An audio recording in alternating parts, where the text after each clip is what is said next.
Bonjour à tous et bienvenue dans ce Morning Bull Live. Nous sommes le 25 mai 2023 et tout va bien.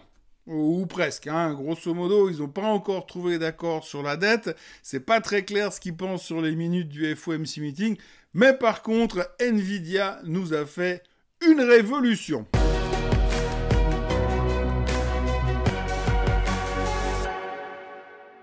Alors oui, ce matin, tout se résume en trois choses. Faut pas chercher plus loin. Il n'y a rien d'autre pour le moment. Et hier, la journée se concentrait sur trois choses.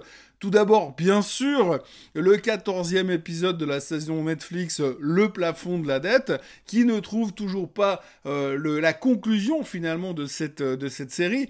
Et pour l'instant, ça cause. Alors on a 2-3 petits mots sympas, comme quoi ça va un peu mieux, comme quoi les discussions sont productives. Mais surtout, hier soir, nous avons eu Monsieur McCarthy qui a parlé et qui a dit moi je serai les marchés financiers, je m'inquiéterai pas parce que tout va bien se passer, on va trouver un accord. Donc il est très confiant sur cet état de fait. Il lui reste, 6 jours pour trouver un accord. Donc on est plutôt positif par rapport à ça, mais cette attente un petit peu insistante pèse quand même sur le moral des investisseurs, puisqu'on l'a vu hier, et les marchés étaient clairement dans le rouge, troisième séance de baisse consécutive. Ça lâche un petit peu en Europe, grosse dépression nerveuse sur le CAC depuis 2 jours, grosse dépression sur le DAX également. C'est un petit peu moins facile, tout ça parce que la pression de la dette de cet accord qui ne vient pas met un petit peu de stress. On voit que la vol monte, on voit que le stress est plus élevé et que les gens ont besoin d'avoir de l'info. Alors la grande question qui se pose, comme je vous en parlais hier, les gens commencent à se dire oui, alors probablement qu'ils vont trouver un accord, mais après comment est-ce qu'on va trouver les 700 milliards dont le gouvernement américain a besoin pour vendredi prochain? Ça risque d'être un petit peu serré. On sait qu'aujourd'hui le volume traité sur le 10 ans américain, enfin sur les bons du trésor américain, se tourne autour de 500 milliards par jour. Et eux, ils ont besoin de 700 milliards quasiment tout de suite. Ça va être compliqué de trouver cette nouvelle émission sans assécher le marché, comme on en parlait hier. Et ce stress-là est en train de monter un petit peu. Vous rajoutez au-dessus de ça que Fitch, l'organisme de rating, a annoncé hier soir qu'il mettait sur la dette américaine sur Credit Watch négative. Ça veut dire on downgrade pas, mais à la moindre alerte, on est prêt à vous downgrader. Donc c'est pas super rassurant non plus. En fait, les seules choses qui sont rassurantes pour l'instant, c'est les mots de Monsieur McCarthy et ça s'arrête là. Ce qui est un tout petit peu inquiétant, c'est qu'on a effectivement des mots rassurants du côté des républicains, mais pas grand-chose du côté des démocrates. On verra. A priori, ça devrait bien se passer. On va toucher du bois à ce sujet-là. C'est tout ce qu'on peut faire pour l'instant. Mais le marché reste un petit peu tendu de ce côté-là. Par contre, l'autre chose qu'on a abordé également hier, étonnamment, j'ai envie de dire, parce que ce qu'il faut retenir aujourd'hui, c'est qu'on est tellement monoproduit et tellement concentré sur notre plafond de la dette qu'on n'arrive plus à voir autre chose. C'est les minutes du FOMC meeting. Alors les minutes, vous connaissez l'histoire, ça a été publié hier soir, c'est le rapport de ce qui s'est dit au début du mois de mai lors du FOMC meeting.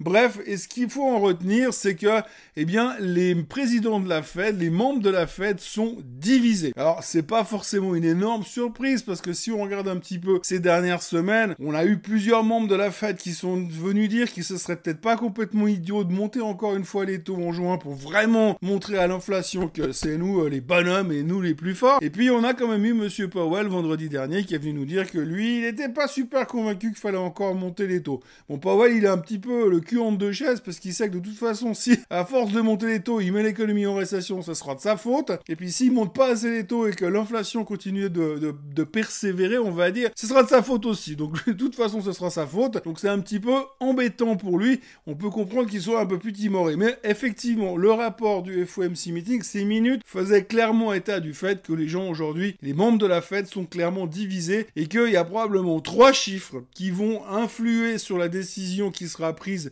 mi-juin, le 13 et le 14 juin. Ce sera le PCE de demain, les chiffres des non-farm payrolls de vendredi prochain et ensuite le CPI qui devrait être publié, je crois, la veille ou 2 jours avant le meeting du mois de juin. Donc ces 3 chiffres-là, devraient pouvoir décider ou pousser à la décision pour les membres de la Fed. Compte tenu du fait et en espérant qu'entre deux, on n'ait pas passé en défaut du côté du gouvernement américain, parce que sinon l'équation sera un tout petit peu différente. Et puis alors, la dernière chose qu'il faut aborder aujourd'hui, c'est Nvidia. Alors Nvidia, je vous en parle depuis plusieurs jours en vous disant que Nvidia, il faut faire attention parce qu'elle est quand même pas cadeau en termes de valorisation, qu'elle est beaucoup montée depuis le début de l'année, et donc il faut être méfiant par rapport aux chiffres, il fallait vraiment pas qu'ils déçoivent. Alors ils n'ont pas déçu, au contraire, ils ont même été plutôt en ligne, c'était plutôt dans les attentes des analystes. D'ailleurs, par moments, j'ai l'impression que c'était exactement ce que voulaient les analystes, mais surtout, c'est ce qui est venu après qui a changé la face du monde. Alors peut-être que dans les années à venir, on se souviendra du 24 mai comme étant un petit peu la même date que quand on a marché sur la Lune, une date importante pour l'humanité. J'ai envie de dire comme Steve Jobs le disait, ceci est une révolution. Le patron de Nvidia a laissé entendre que la croissance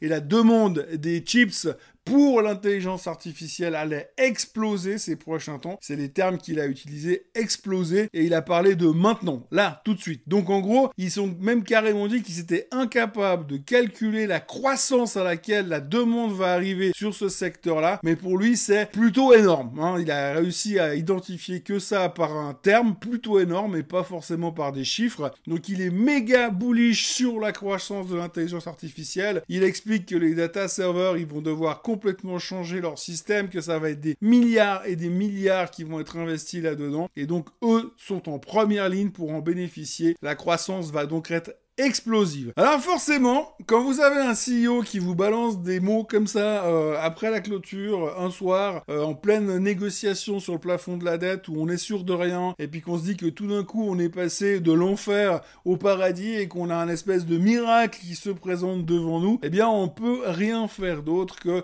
d'acheter pour saluer cette merveilleuse nouvelle qui va changer la face du monde, faire remarcher les paralytiques et distribuer des pains un peu partout. Grosso modo, eh bien, Nvidia a littéralement explosé. Alors, il n'y a pas d'autre terme, c'est une explosion puisque hier soir, after close, Nvidia prenait 25%. Donc, le titre a clôturé à $305. Au hors-bourse, ça traitait à $380. 25% de hausse, c'est grosso modo, on va dire 220-230 milliards de capitalisation boursière qui ont été additionnés à Nvidia hier soir. C'est juste parfaitement incroyable et dans le secteur, dans la mouvance, tout ce qui est lié à l'intelligence artificielle est monté hier soir. On avait par exemple AMD qui frisait également les 10% de hausse juste après la nouvelle. Donc on voit qu'on est en pleine euphorie, malgré le fait que nous sommes à 6 jours d'un défaut de la dette du gouvernement américain. Donc ce genre d'événement est absolument génial, on adore bien sûr, mais ça fait quand même rappeler des souvenirs où à l'époque vous colliez n'importe quel .com derrière n'importe quelle boîte pourrie et vous aviez le titre qui prenait 300%. Vous aviez à l'époque où les sociétés annonçaient qu'elles se lançaient dans la crypto-monnaie et elles prenaient 400%. Voilà, aujourd'hui, eh bien, alors Nvidia c'est un petit peu plus concret, effectivement, ils gagnent de l'argent, c'est pas du cash burning, mais grosso modo, eh bien, on a l'impression qu'on est en train de partir de nouveau dans un délire. Ça fait plusieurs jours qu'on a des analystes qui viennent nous dire que oui, l'intelligence artificielle est une thématique à long terme, mais qu'il faut peut-être pas non plus déconner et puis faire péter le marché maintenant parce que c'est sur le long terme. Bon, en général, quand vous dites à un investisseur, il faut pas déconner, il faut jouer le long terme, généralement, il déconne et joue pas le long terme. Donc, en gros, c'est comme ça que ça fonctionne. Donc, c'est ce qui est en train de se passer et Nvidia a littéralement explosé hier soir. C'est la grosse nouvelle de la soirée, la grosse nouvelle de la journée. D'ailleurs, ce matin, c'était assez frappant. Quand vous regardiez les futurs, vous avez le futur Dow Jones qui était en baisse de 0,2% et vous aviez le futur S&P qui était en hausse de 0,4% ce matin. Pourquoi? Parce que Nvidia n'est pas dans le Dow Jones, mais elle est dans le S&P. Bref, tout ça pour vous dire qu'on vit une époque fantastique. Nous sommes à 6 jours d'un défaut. On attend un deal qui devrait être annoncé, on va dire, dans les jours qui viennent. On en croit ce que disait monsieur McCarthy. Il faut quand même noter que c'est assez rare que vous ayez un mec comme ça, un politicien de haut vol qui vienne s'adresser au marché boursier pour dire hey, les gars, calmez-vous, ça va bien se passer, hein.